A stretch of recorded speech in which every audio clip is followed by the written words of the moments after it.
Bien, bonjour à tous. Il est un peu plus de 14 heures. Je pense que les retardataires nous rejoindront en cours de réunion.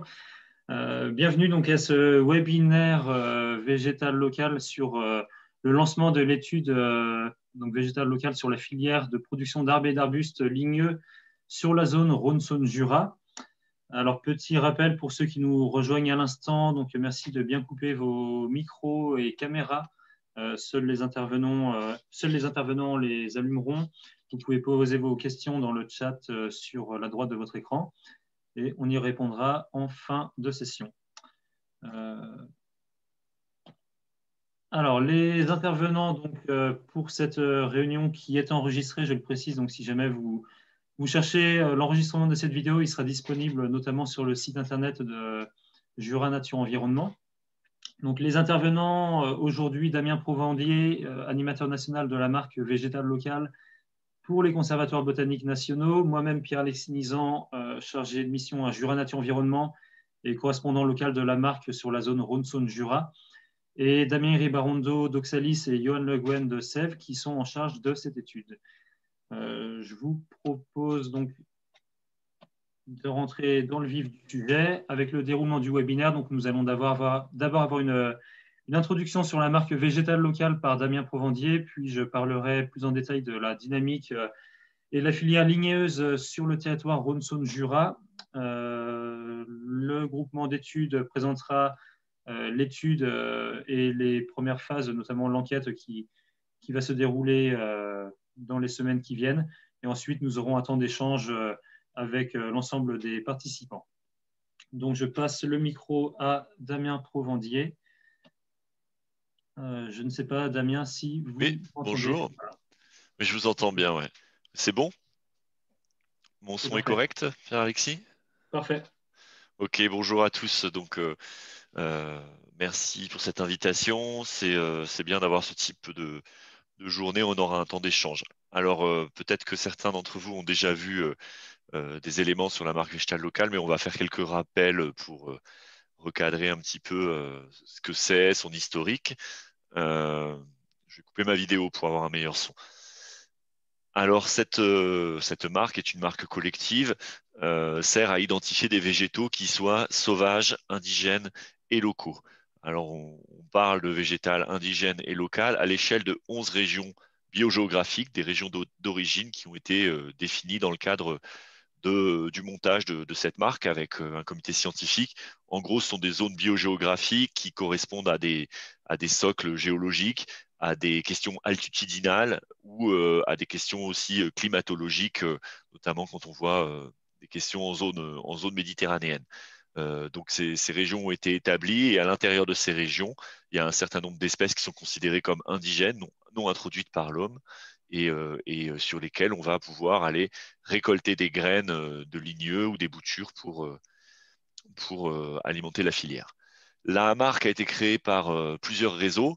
Aujourd'hui, on parle des ligneux et à la création de la marque, il y avait déjà la fac agroforesterie qui représente un réseau d'acteurs, d'opérateurs de la haie champêtre qui, depuis une vingtaine d'années, travaillaient déjà sur ces questions d'indigénat, de végétaux adaptés au territoire et donc qui récoltaient déjà des graines. On a aussi les conservatoires botaniques nationaux qui sont animateurs et porteurs de la marque avec la fédération depuis le début et Plantécité qui est une structure d'ingénierie de la nature en ville sur des questions de biodiversité urbaine.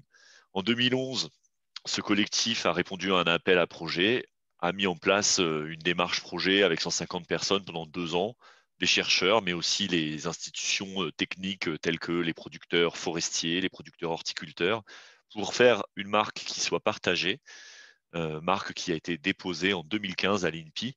Donc c'est une marque collective, c'est ça son fondement juridique. Donc un label au sens commun du terme, mais en France, c'est une marque collective.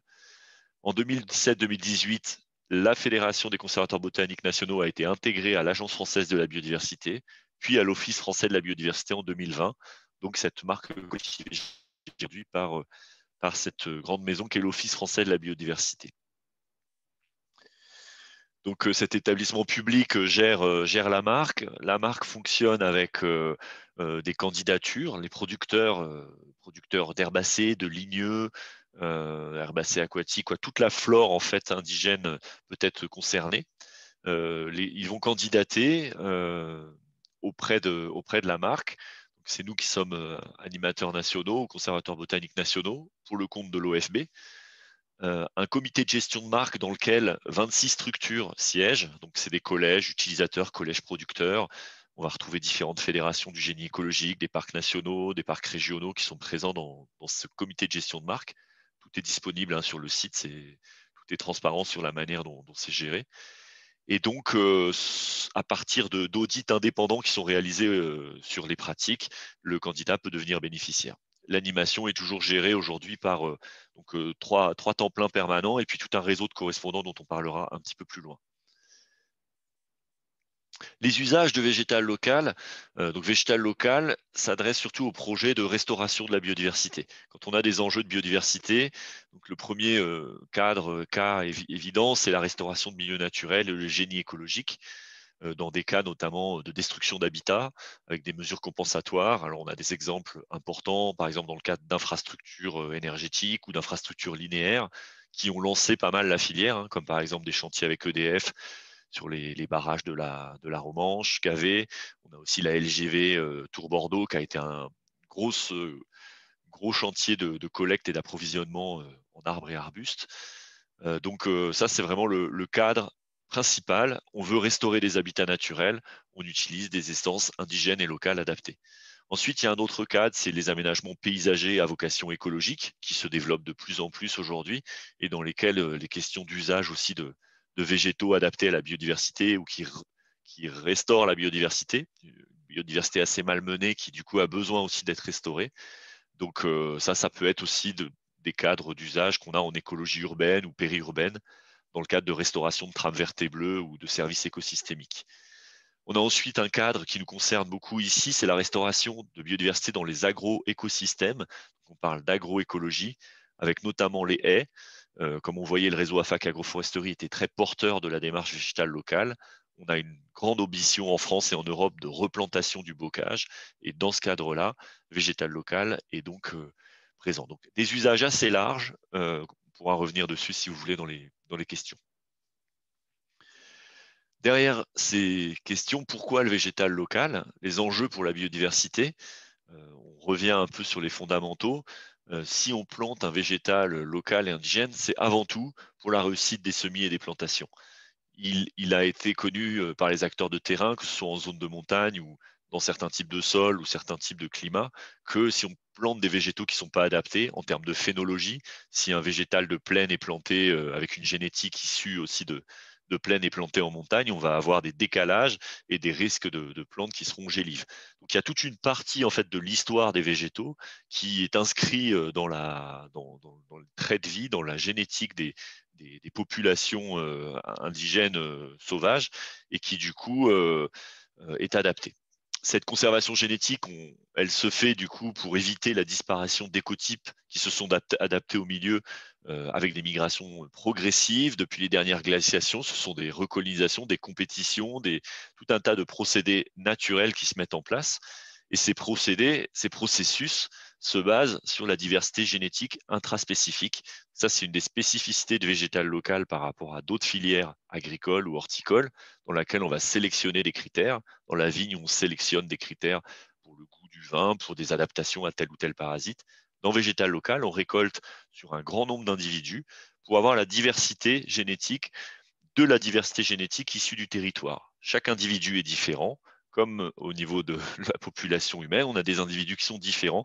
Et donc, si on veut parier sur la résilience climatique ou autre, c'est bien sur cette diversité intraspécifique qu'on parie sur le potentiel évolutif. Alors cela, c'est pour restaurer des fonctionnalités écologiques, puisque la biodiversité, c'est le support des fonctionnalités écologiques. Donc on peut parler de la pollinisation. Les insectes aussi se sont adaptés, les insectes sauvages, hein, je parle des 1000 espèces, par exemple, d'abeilles sauvages, pas uniquement de l'abeille domestique, elles se sont adaptées à des appareils floraux particuliers, à des écosystèmes particuliers. Et donc, il y a un enjeu fort pour les interactions entre espèces, de conserver ces communautés végétales. Si on change des éléments dans cette communauté végétale, on peut briser aussi toute une chaîne alimentaire ou une chaîne d'interaction complexe. La trame verte, c'est justement ce concept qui a été développé depuis une vingtaine d'années dans les politiques publiques, les corridors écologiques. Des corridors écologiques fonctionnels permettent aussi la résilience des territoires si des espèces d'oiseaux, si la faune peut migrer, se déplacer, c'est bien grâce à ces corridors écologiques dont les haies et les arbres et arbustes sont une des trames et des matrices essentielles.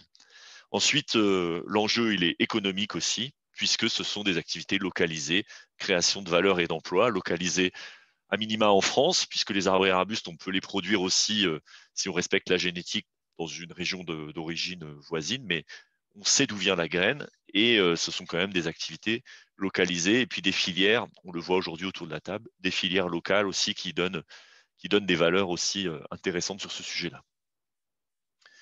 Sujet qui viendra pas, qui ne manquera pas d'être discuté dans les années à venir et qui est le quotidien de notre prise de conscience vis-à-vis de l'environnement, c'est les questions de changement climatique.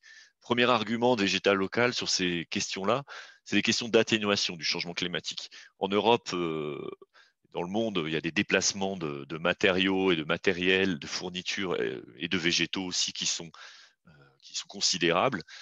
Donc éviter le transport de plants, de graines sur des distances énormes permet de diminuer l'empreinte carbone de la chaîne d'approvisionnement. Ça, c'est un premier argument sur la notion de végétal local, donc économie locale et circulaire. Et le deuxième argument qu'on développait tout à l'heure sur l'introduction sur la biodiversité génétique, c'est que on voit cette photo, par exemple, vous voyez sur la hêtraie une hêtraie de moyenne montagne, on voit bien que chaque hêtre va débourrer à des dates différentes sur une quinzaine, une vingtaine de jours.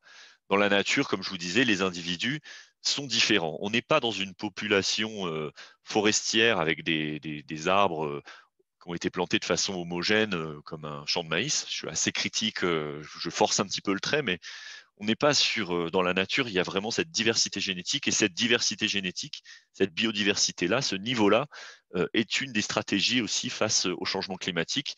Et finalement, végétal local se positionne plus, parce qu'on parle d'une espèce, mais c'est la composition des espèces entre elles.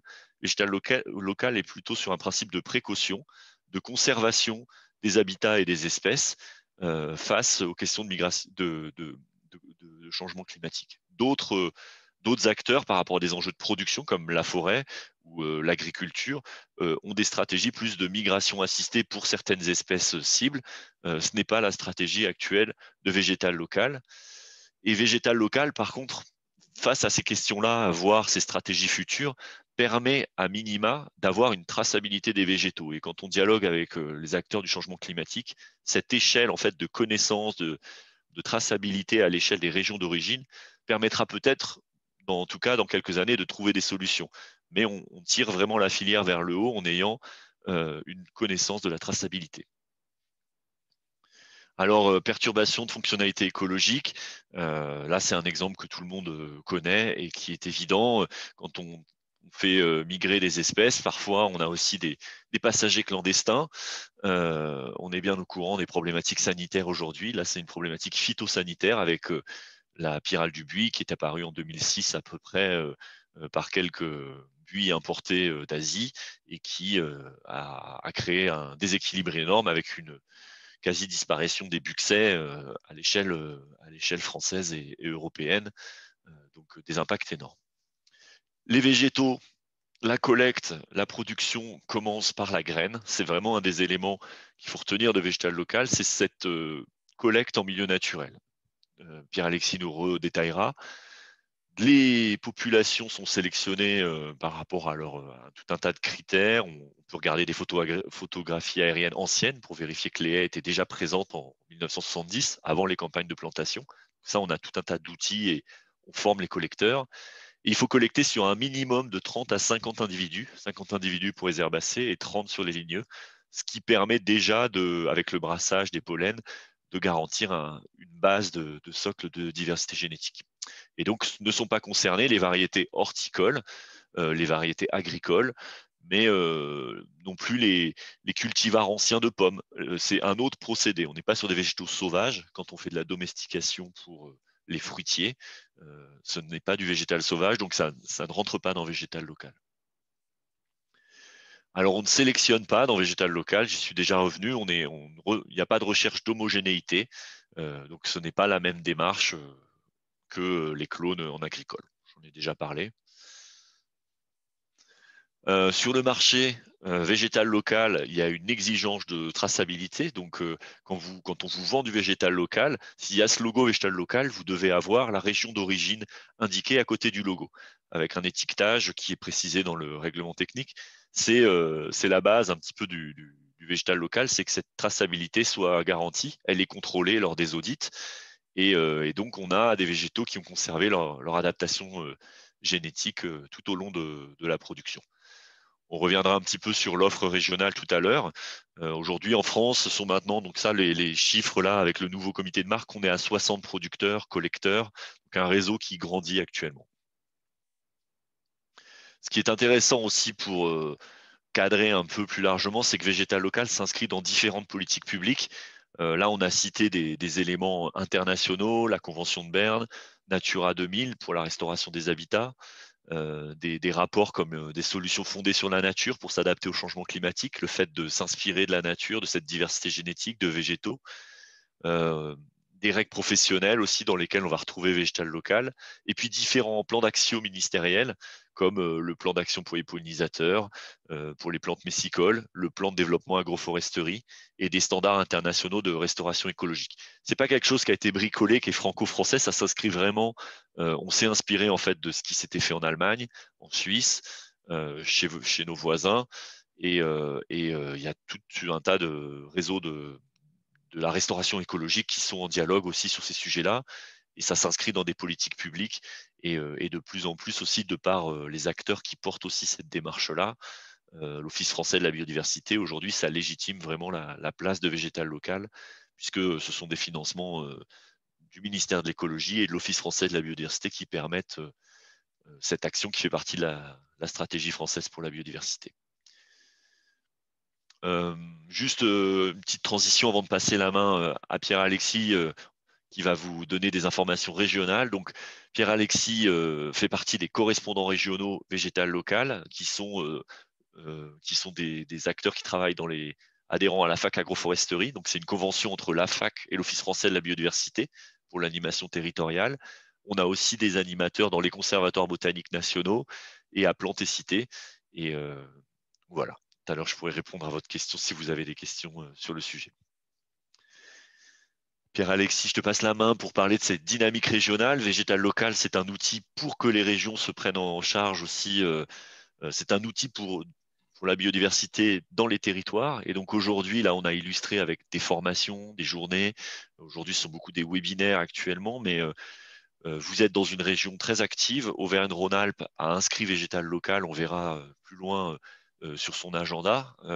Et d'autres régions, des agences régionales pour la biodiversité aussi, inscrivent cette action-là en tant qu'outil de restauration de la biodiversité. Et donc aujourd'hui, l'enjeu est vraiment régional dans l'organisation du réseau d'acteurs. Et c'est pour ça que cette étude et ce webinaire viennent introduire cette dynamique. Je te laisse la parole, Pierre-Alexis, pour la suite. Merci Damien. Donc je prends la suite. Donc voilà. Donc Pierre-Alexis Nizan, donc de Jura Nature Environnement, et effectivement nous intervenons aujourd'hui en tant que correspondant local pour la marque végétale locale, représentant de la FAC agroforesterie en région.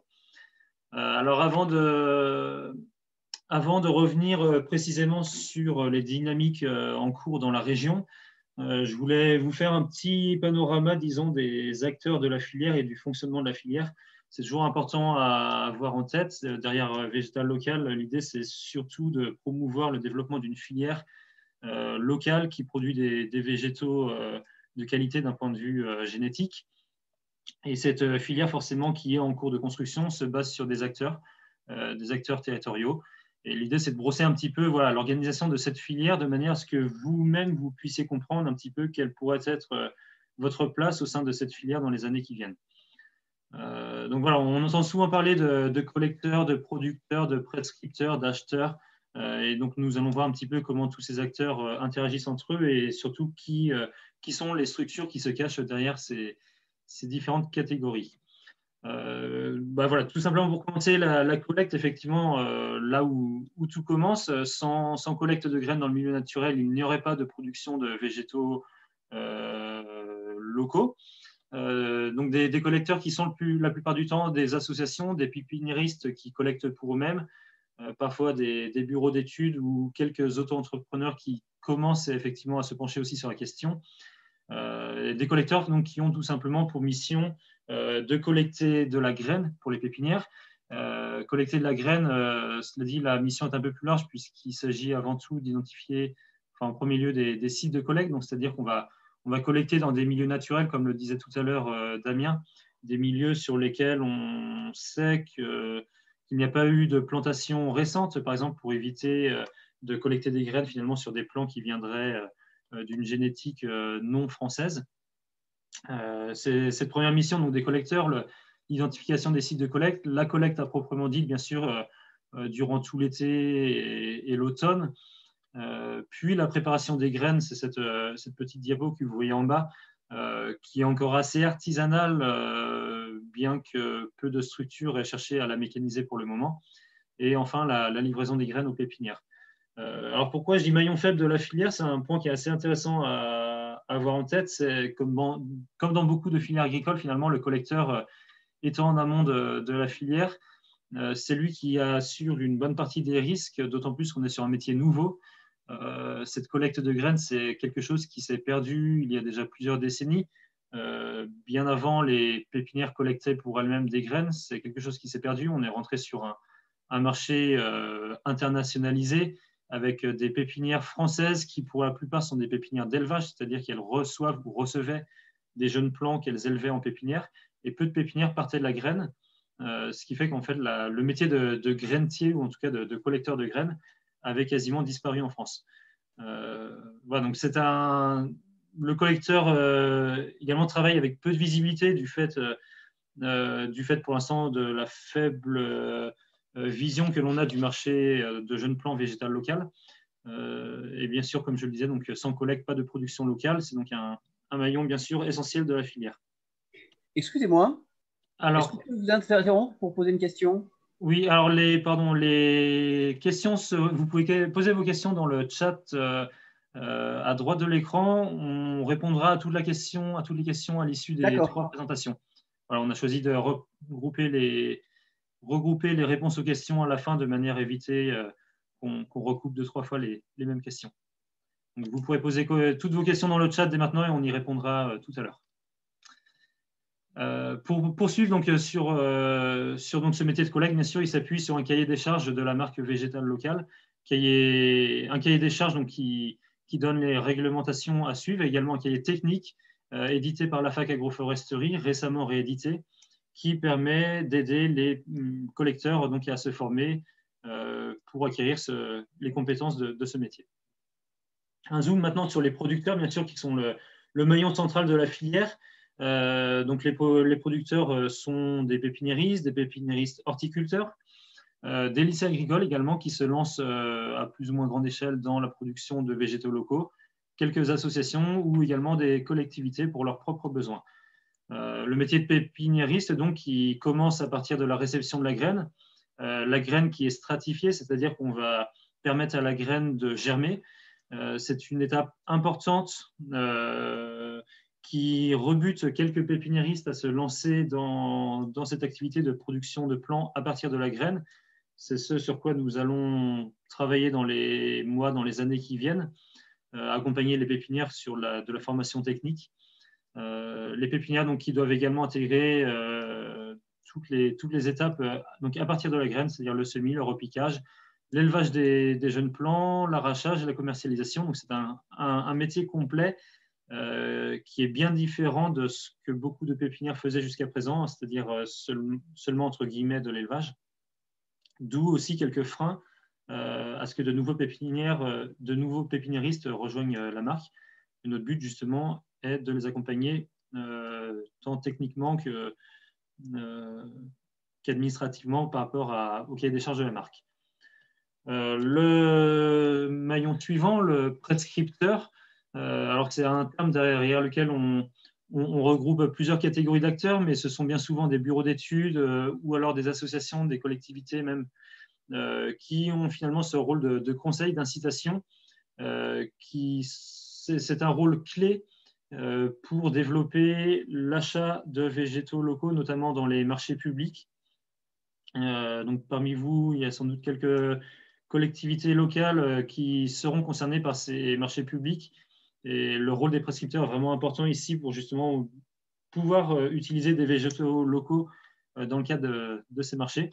Voilà, le prescripteur, c'est un petit peu le levier à l'incitation de la filière. Il est intermédiaire entre les producteurs et les planteurs.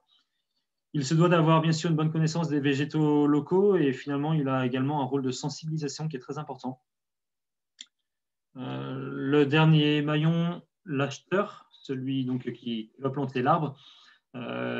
Sur les plants en végétal local, on va retrouver essentiellement les agriculteurs pour des projets de plantation de haies en jeunes plants, mais aussi des collectivités, soit pour de l'aménagement urbain ou des aménagements d'espaces verts, par exemple. Des entreprises privées également qui peuvent être parfois des gros demandeurs de végétaux, des associations et bien d'autres structures. Donc, bien sûr, ce dernier maillon qui est le maillon qui finalement va pérenniser la filière, puisque c'est l'acheteur final, c'est-à-dire que c'est ce maillon-là de la filière qui va rémunérer tous les acteurs en amont, que ce soit le collecteur, le producteur ou le prescripteur. Ces planteurs ont également un rôle de sensibilisation, de communication très important en communiquant sur les chantiers qu'ils mettent en place avec des végétaux locaux. Et ils peuvent avoir un rôle très important également sur lequel on reviendra un petit peu plus tard, qui est la contractualisation avec des producteurs. C'est-à-dire qu'ils peuvent s'engager également dans des contrats de culture qui à la fois sécurisent la production pour le pépiniériste et l'arrivage des plants en temps voulu pour l'aménageur. Alors, un point qui est important à avoir en tête, c'est le cycle de production d'un jeune plant. C'est-à-dire que le jeune plant, assez souvent, on voit des marchés qui sont passés avec une demande de 2000 plants, marché passé en octobre et on souhaite les plants en novembre. Il faut bien comprendre que derrière la filière, on a tout un processus qui s'enclenche sur plusieurs années. C'est-à-dire que les baies les fruits qui vont être collectés de juillet à octobre cette année 2021 seront mis en stratification par les pépiniéristes, élevés par les pépiniéristes durant l'année 2022 et au mieux plantés durant l'automne-hiver 2022-2023, voire 2023-2024 selon la vitesse de développement des plants. Donc c'est quelque chose qu'il convient vraiment d'avoir en tête lorsque vous avez des aménagements, de les anticiper au maximum de manière à ce que les collecteurs et les producteurs puissent se mettre au travail et répondre à vos besoins. Alors, pour revenir donc un petit peu sur les dynamiques régionales, sur la zone Rhône-Saône-Jura. Donc, la zone Rhône-Saône-Jura, c'est cette zone que vous voyez en jaune sur la carte. Et nous, on va s'intéresser plus particulièrement à la partie jaune foncé, donc qui concerne la région Auvergne-Rhône-Alpes qui finance cette étude. Sur ce territoire-là, vous avez donc différents collecteurs dont j'ai mis les logos ici, France Nature Environnement Bourgogne-Franche-Comté, le Bureau d'études Sèvres et la Fédération de chasse de Saône-et-Loire, pardon. Et 7 producteurs qui sont également labellisés sur bénéficiaires de la marque sur ce territoire, donc les pépinières souples, Écosolutions, Spatium Vitae et les pépinières Millet. Donc toutes ces informations sont à retrouver si vous en avez besoin sur le site végétallocal.fr. Les actions en cours sur ce territoire, on a donc des études de marché d'opportunités comme celles qui débutent aujourd'hui, qui ont déjà été réalisées sur la zone Alpes et sur la région Bourgogne-Franche-Comté, en tout cas elles sont en cours. Des investissements également qui sont débloqués via des fonds de la région Auvergne-Rhône-Alpes, notamment des investissements pour les pépiniéristes, des formations à la collecte, à la production et bientôt aux prescripteurs qui se mettent en place progressivement sur le territoire. Donc tout cela grâce au financement des conseils régionaux Auvergne-Rhône-Alpes, BFC, de l'ADREL Bourgogne-Franche-Comté et de l'Office français pour la biodiversité. Si on étend un petit peu le territoire et qu'on garde sur la région Auvergne-Rhône-Alpes globalement, forcément, on rajoute plusieurs collecteurs et producteurs. Donc, sur les zones massives centrales, sur la zone Alpes et sur la zone Méditerranée, bien sûr, il conviendra de prendre contact avec ces différents producteurs selon le territoire sur lequel vous vous trouverez pour faire vos chantiers. Rapidement, donc les autres actions en cours sur la zone, sur la région Auvergne-Rhône-Alpes, une erreur dans le titre. Donc également des études de marché qui sont en cours, toujours les investissements de la région Auvergne-Rhône-Alpes et un gros travail qui est mené à la fois par la mission Haies Auvergne et le Conservatoire botanique national du Massif central, ainsi que celui des Alpes, qui mettent en place de nombreuses formations avec notamment des établissements de type lycée agricole, ayant pour cible à la fois les collecteurs, les producteurs, les prescripteurs et l'ensemble des aménageurs. Donc n'hésitez pas surtout à vous rapprocher des différents correspondants locaux pour être tenu au courant de ces différentes dates de formation. Et enfin, en France, des dynamiques qui sont entreprises à l'échelle nationale, notamment à l'initiative de la Fac Agroforesterie, avec par exemple le programme Planton qui subventionne en partie la plantation des haies utilisant des végétaux de la marque végétale locale. Et plus récemment, une forte mobilisation, notamment dans le cadre de la mesure haies du plan de relance français, qui va inciter à la plantation de plusieurs milliers de kilomètres à travers chaque région. Voilà, ce sont différents leviers sur lesquels la Fac Agroforesterie notamment s'investit pleinement pour que les végétaux locaux trouvent toute leur place. Rapidement, pour conclure, avant de donner la main aux responsables de l'étude, vous retrouvez donc dans ces différentes slides les différents contacts que vous pouvez aussi retrouver sur le site végétallocal.fr. Vos contacts aux régions sur la marque végétale locale, contacts régionaux, contacts nationaux, et les 5 structures qui actuellement travaillent sur le végétal local sur la zone Rhône-Saône-Jura de la région Auvergne-Rhône-Alpes. Donc Jura Nature Environnement, France Nature Environnement 1, Oxalis, Sèvres et le Conservatoire des espèces naturelles de Rhône-Alpes. J'en ai terminé. Vous pouvez donc poser vos questions dans le chat et je passe de suite la parole à Damien Ribarondo et à Johan Le Guen.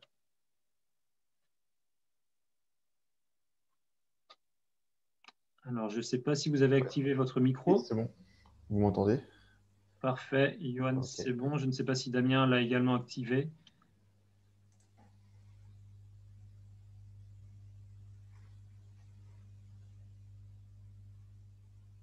Alors, Damien Ribarondo, je ne sais pas si le micro est bien allumé. On ne vous entend pas en tout cas.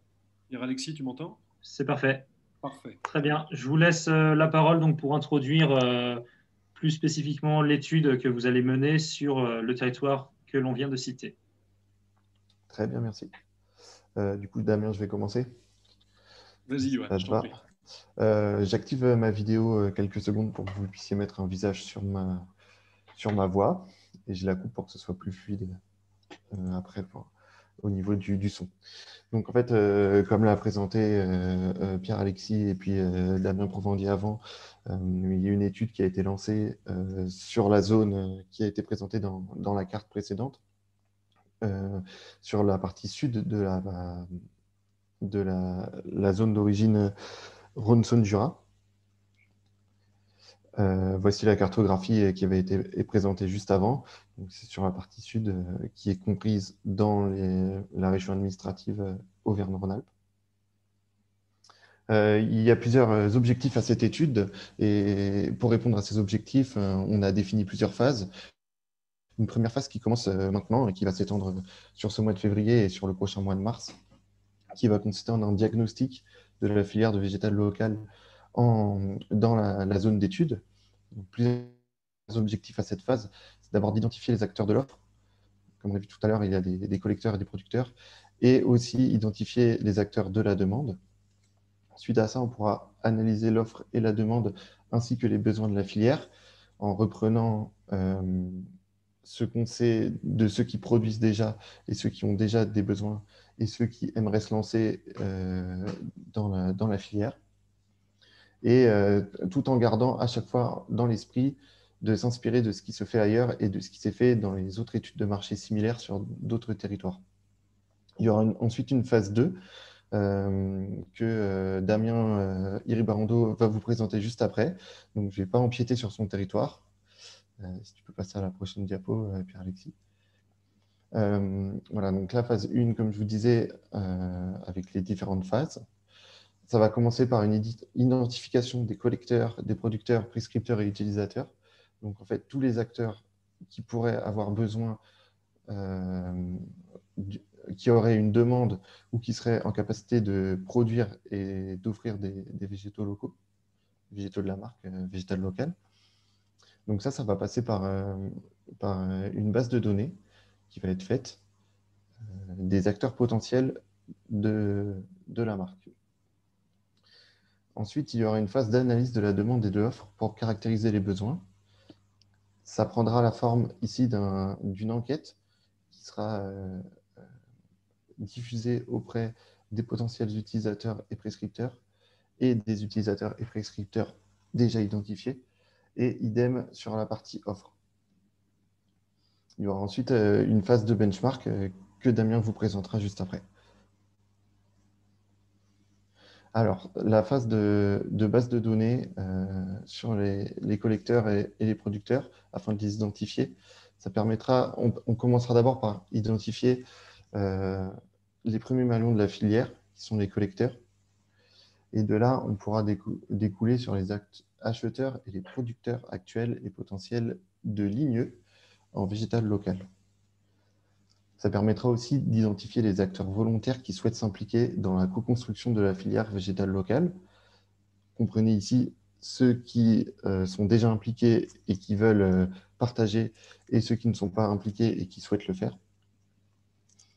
Et on pourra, à partir de là, initier une caractérisation du marché sur la zone, c'est-à-dire qu'on pourra être en capacité de donner des premières tendances sur les valeurs et les volumes qu'il peut y avoir de végétal local, autant au niveau de l'offre que de la demande, tout en prenant en compte les dynamiques à l'œuvre sur le territoire d'études, comme vient de vous présenter Pierre-Alexis Nizan, avec, par exemple, le plan de relance et qui prévoit de la plantation de linéaires de haies. Alors, on l'a déjà vu aussi, mais il y a plusieurs types d'acteurs sur la zone. Il y a les producteurs, qui sont des pépiniéristes, horticulteurs, des associations et des structures d'insertion, par exemple. Il y a les collecteurs, on l'a vu aussi, qui est association de collecteurs professionnels ou des autres entrepreneurs. Et puis les prescripteurs qui là, sont souvent des plus grosses structures qui sont des maîtres d'ouvrage et des aménageurs, par exemple.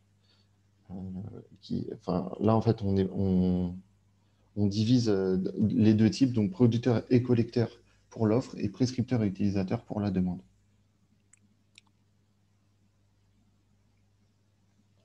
Comme je vous disais tout à l'heure, nous ferons appel à une enquête à l'aide d'un questionnaire pour caractériser ce marché. Donc, il y aura, ce questionnaire prévoira plusieurs phases, avec d'abord une caractérisation de la demande actuelle, une segmentation de la demande pour être en capacité de mieux cerner et d'identifier les différents types de clients qu'il pourrait y avoir pour ces végétaux.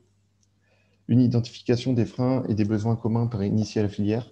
Là, c'est aussi bien au niveau de ceux qui sont déjà impliqués dans la filière que ceux qui n'y sont pas et qui hésitent et qui peuvent aussi identifier des freins en amont.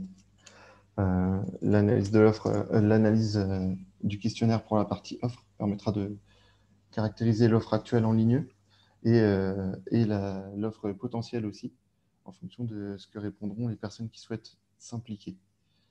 Pareil, on aura ici une identification des freins et des besoins communs pour initier la filière, au même titre que pour les acteurs de la demande.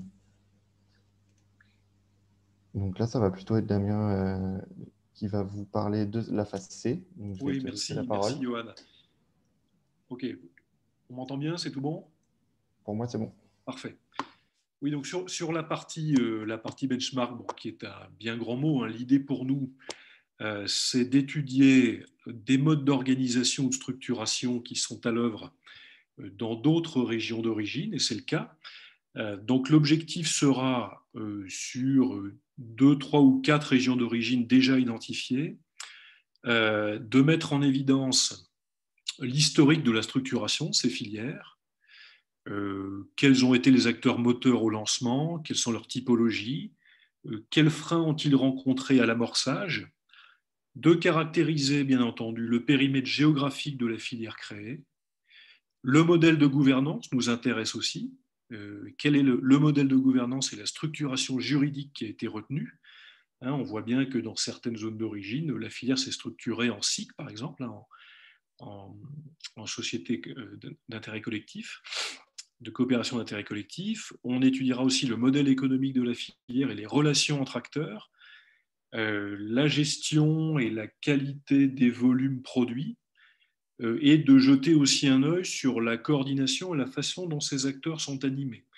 Voilà, donc avec ces quelques ces grands exemples, 2, 3 ou 4, hein, on verra en fonction de nos besoins, on fera en sorte de s'en inspirer pour la phase 2.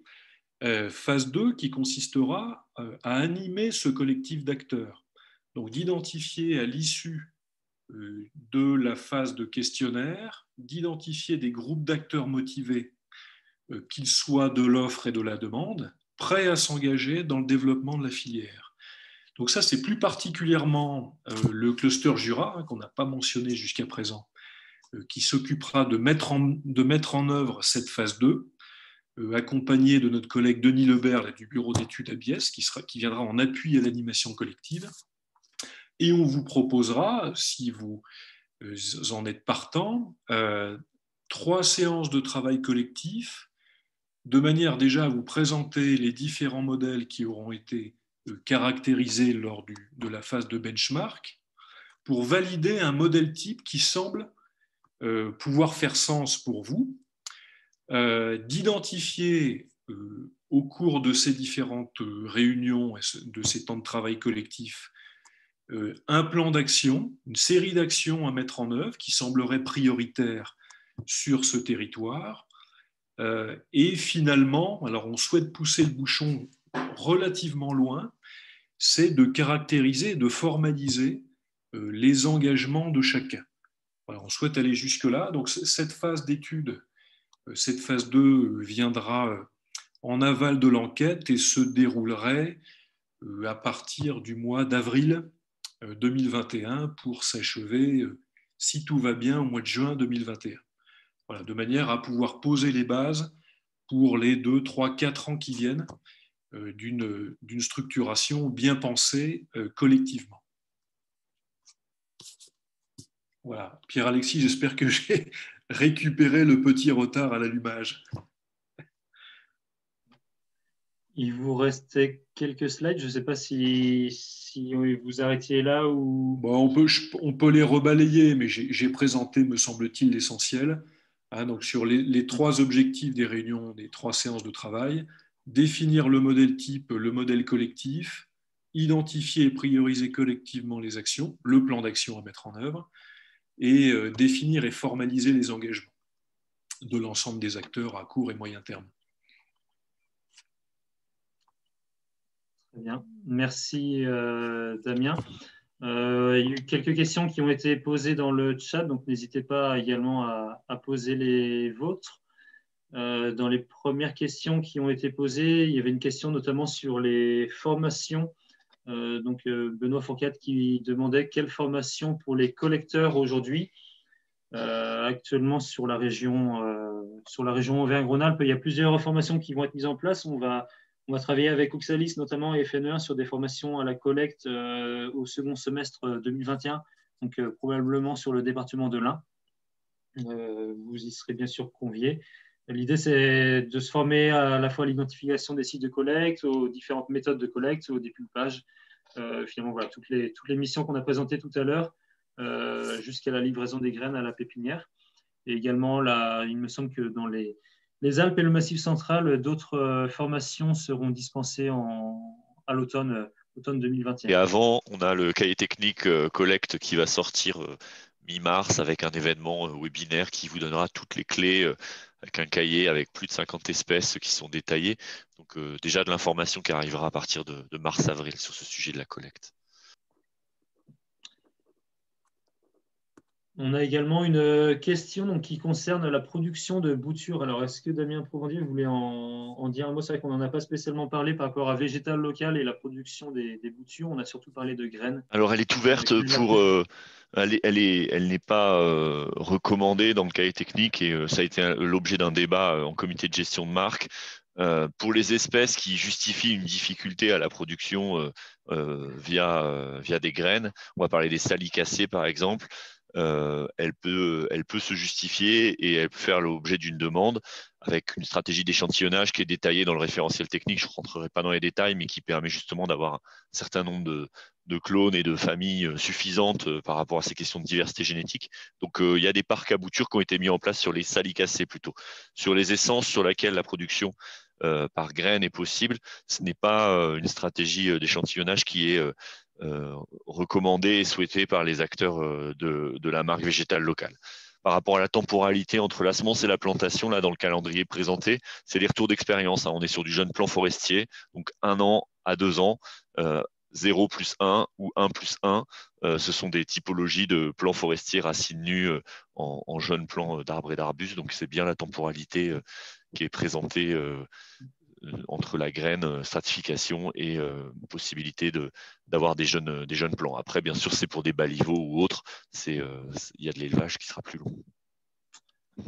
Pour rebondir sur la question des boutures, on a quand même donc, sur la zone Rhône-Saône-Jura un bénéficiaire de la marque en bouture, donc Éco-Solutions, qui dispose d'un parc à boutures donc, presque exclusivement, je crois, sur du saule. Et on envisage, selon si certaines structures sont intéressées pour se former à la collecte justement de ces boutures de saule, on envisage avec la région Auvergne-Rhône-Alpes donc de mettre en place probablement à l'automne-hiver 2021-2022 une formation à la collecte des boutures, puisque là c'est un procédé qui est vraiment à part entière comparativement à ce qu'on peut connaître sur les graines. Il y avait une question qui s'adressait à Jura Nature Environnement, je pense, sur l'animation du plan de relance, là, avec un appel à manifestation d'intérêt lancé par la DRAF Bourgogne-Franche-Comté. Pierre-Alexis, il y avait une question de la part du coup du PNR du Haut-Jura, il me semble. Oui, alors je vais répondre assez rapidement parce qu'effectivement, c'est un contexte hors Auvergne-Rhône-Alpes. Chaque DRAF a décliné un petit peu à sa manière le plan national de relance. Nous ne sommes pas candidats pour l'instant en tant que structure animatrice. Voilà, c'est une spécificité de notre région Bourgogne-Franche-Comté. Je crois qu'aucune autre région procède ainsi en France. Mais effectivement, il y a l'idée d'avoir une structure qui coordonne l'ensemble de ce plan de relance. Pour l'instant, il y a une autre structure, Alta Bourgogne-Franche-Comté, qui a été identifiée sur cette mission-là. Et nous n'avons pas prévu de nous positionner là-dessus. Pour ce qui concerne la DRAF, la région Auvergne-Rhône-Alpes en particulier, nous avons Sylvie Monnier, donc à la mission Auvergne, qui suit très bien les échanges donc, avec la DRAF. C'est-à-dire que ce plan de relance va être vraiment... Il va apporter des modifications significatives vis-à-vis de la filière végétale locale, notamment en créant une très forte demande avec des objectifs de plantation de haies qui sont vraiment colossaux. Alors, j'ai seulement les chiffres pour la Bourgogne-Franche-Comté, on est sur 400 km de haies en 2 ans. Sur la région Auvergne-Rhône-Alpes, ça doit être plus que ça encore. Et donc voilà, ça veut dire que les demandes en végétaux locaux pour subvenir à ce plan de relance, il va falloir qu'on ait des pépinières qui soient capables de tenir le coup derrière pour doubler, voire tripler leur production. Et également les collecteurs qui suivent. Oui, un enjeu identifié par la filière, ces questions de collecte dès cette année, parce qu'il y a un temps de dépense aussi relativement court, même si les contrats de culture sont en cours de négociation entre la fac agroforesterie, le ministère, pour que justement ce marché végétal local puisse se mettre en place. Mais il est sûr que dès 2021, cette année, il ne faudrait pas rater une saison de collecte. Et du coup, on voit de plus en plus ce profil d'entrepreneurs, de jeunes entrepreneurs, d'associations d'aide par le travail qui candidatent à la marque nationale pour ensuite revendre leurs graines à des pépiniéristes. Donc, on est vraiment sur ces questions de structuration de filière à la base, quoi. On avait une réaction du SR3A, donc l'un aval. Effectivement, nous, voilà, suite à ce webinaire, on sera très intéressé pour. Donc, normalement, quand vous vous êtes inscrit à ce webinaire, vous avez répondu à un petit questionnaire spécifiant si vous souhaitiez être recontacté par rapport à l'étude, donc que ce soit par questionnaire ou par relance téléphonique. Donc, on sera bien sûr très intéressé d'avoir vos différents retours. Il y aura ce questionnaire, comme le présentait tout à l'heure Damien et Johan, qui vous sera envoyé. Et également, bien sûr, pour avoir des réponses également plus qualitatives, des entretiens ciblés qui pourront être réalisés avec des aménageurs, des producteurs actuels ou en diversification, et également de potentiels nouveaux collecteurs. Oui, je complète ce que tu viens de dire, Pierre-Alexis, pour indiquer à celles et ceux qui souhaiteront répondre à ce questionnaire, on a fait en sorte qu'il soit appropriable assez facilement et que vous puissiez le remplir aussi assez rapidement. Donc, il ne s'agira pas de vous bloquer 2 heures derrière votre PC pour le remplir. Globalement, vous serez susceptible de le faire en 15 ou 20 minutes. L'objectif pour nous, ce n'est pas de réaliser une étude de marché standard. Bien entendu, il y aura quelques chiffres clés qui seront intéressants de récupérer, mais aussi et surtout, et Pierre-Alexis l'a bien dit, on est davantage sur une dimension qualitative. Donc en particulier, par exemple, du côté des producteurs, on souhaitera savoir d'où viennent les végétaux sources, graines ou mottes, comment et à qui les vendent-ils, quelles seraient les conditions à réunir pour que les uns et les autres puissent participer et produire en végétal local. Voilà, on sera davantage sur ces dimensions-là. Et si éventuellement des questions liées par exemple à la structure des coûts de production viennent être abordées, elles pourront l'être à l'occasion des 3 journées d'échange. Hein. Voilà, donc s'il y a des freins davantage économiques qui doivent être mis en évidence, ils le seront à ce moment-là. Oui, je pense que ce qui est bien important à faire ressortir avec l'expérience, disons avec les premiers retours qu'on a de l'étude de marché, enfin l'étude de structuration qu'on est en train de mener sur la région Bourgogne-Franche-Comté, c'est vraiment l'importance de ces petits entretiens qualitatifs et surtout de votre participation derrière à des groupes de travail pour celles et ceux qui le souhaitent, puisque c'est grâce à ces travaux-là que l'on va dessiner le plan d'action, disons, pour le développement de la filière, au moins à court, voire moyen terme. Et actuellement, on ressortent des premiers groupes de travail qui viennent juste d'avoir lieu en Bourgogne-Franche-Comté, des propositions d'action très intéressantes, que ce soit des actions, des leviers d'action sur la formation, sur la communication, sur des aides à l'investissement également, sur une meilleure coordination de la filière. Voilà, ce sont différents éléments qui ressortent, qui nous ont été proposés par les différents acteurs, et on va bien sûr essayer de tenir compte du mieux possible de tous ces aspects-là, de manière à partir dans la bonne direction pour vraiment le lancement, la structuration de cette étude. Pour renseigner aussi qu'il y a d'autres régions qui s'étaient déjà rendues, qui mènent un peu ce type d'études. Il y en avait eu une en Nouvelle-Aquitaine aussi intéressante sur le sujet, et qui, chacune de ces études régionales en ce moment, permettent vraiment de mieux comprendre comment fonctionne cette filière qui est assez innovante, assez originale, puisqu'on n'est pas uniquement sur un simple produit de décor ou d'esthétique comme pourrait l'être une mode ornementale.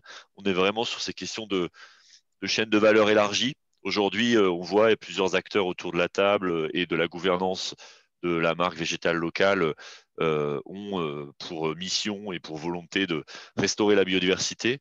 Donc autour de végétal local, ça va au-delà du produit, et ce qui amène des réflexions autour de la construction de la filière qui sont plus de l'ordre environnemental et sociétal, qui sont un peu différentes peut-être que dans d'autres filières classiques où on se base sur le produit, quoi. On est beaucoup plus dans les services aussi rendus et dans des notions de valeur qui ne sont pas que économiques. Mais ça, c'est pour parler un petit peu de l'étude qui avait été menée par Duvert dans les rouages en Nouvelle-Aquitaine et qui aussi a servi pour alimenter ce type de questionnaire.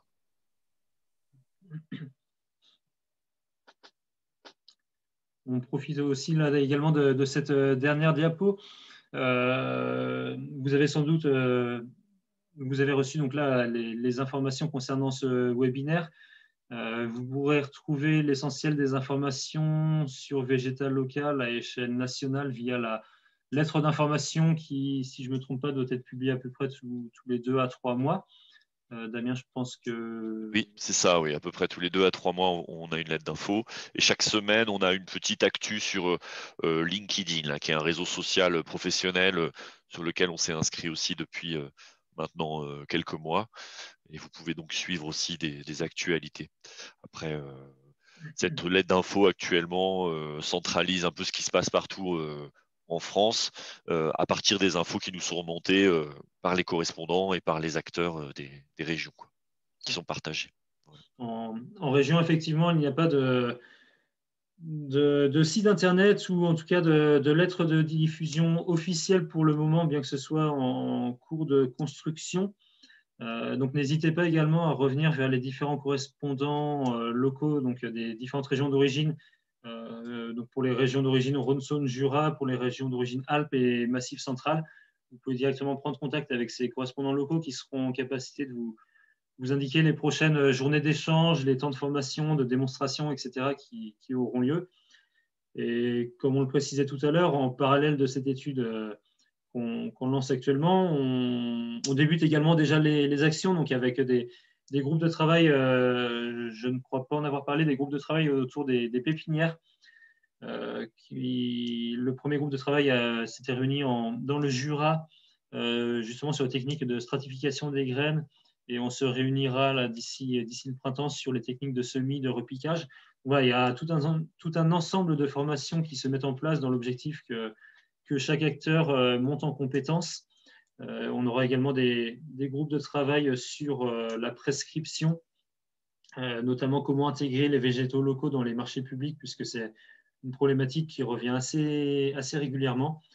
Donc n'hésitez pas surtout à bien vous tenir informé, à revenir vers nous si jamais vous avez des questions, des besoins de formation en lien avec ces différentes thématiques.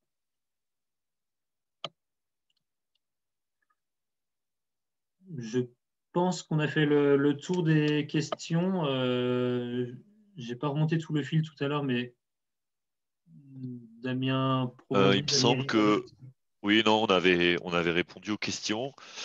Si certains encore veulent s'exprimer Alors après, on voit que de toute façon, c'est le début d'un processus d'échange. Donc, tous les gens qui ont participé aujourd'hui seront informés de la suite et consultés. Et puis, en plus, il y aura possibilité de revisionner. Donc, c'était un petit peu une introduction à cette enquête que vous pourrez relayer aussi dans vos réseaux. L'idée, c'est bien qu'elle soit diffusée aux bonnes cibles. Donc, ça, après, ça sera en lien avec Damien Ribarando et Pierre-Alexis que cette étude qui démarre. Aujourd'hui, c'était l'occasion du lancement. Et merci donc à Pierre-Alexis et à Damien pour cette initiative. Merci, et également à Johan. J'en profite Enfin, simplement pour ajouter que donc cette vidéo, effectivement, ce webinaire, si l'enregistrement s'est bien déroulé, sera disponible sur nos sites internet, rubrique végétal local.